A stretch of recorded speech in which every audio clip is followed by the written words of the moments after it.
ثمانية أزواج من الضأن اثنين ومن المعز اثنين قل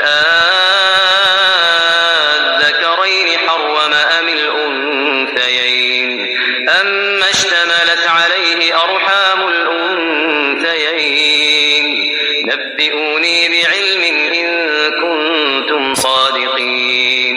پدې آیات کې عقلی دلیل ذکر دی. الله تعالی پیدا کړی دی حلال اته جوړې قسمینا لګړې میج ندوا نر او شذا او لچلې عزین ندوا نر او شذا تدې ته ویا آیا هغه الله تعالی دواړه نرون حرم کړی دی یا دواړه شذه یا هغه بچای چې د دواړه شذه ګډې او چلې رحمینه پاغه مشتمل وي.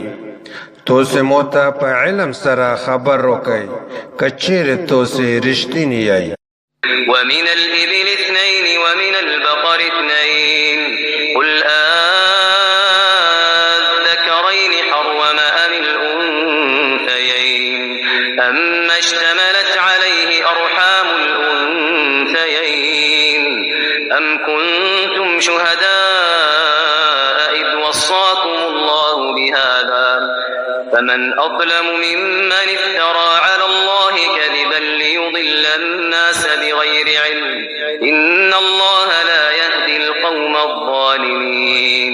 پیدا کړی دی الله تعالی لیشون ندوا نر او شذا او لغویون ندوا نر او شذا. تو ورته ویا آیا هغه الله تعالی دواړه نرون حرام کړی دی یا دواړه شذه یا هغه بچای چې د دواړه شذه یشه او رحمینه پغه مشتمل وي.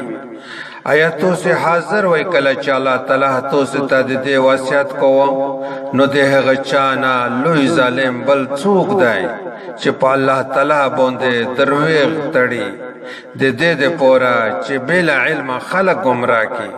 بشک الله تعالی ظالم قوم ته نیغه سیدل یار نه وشه.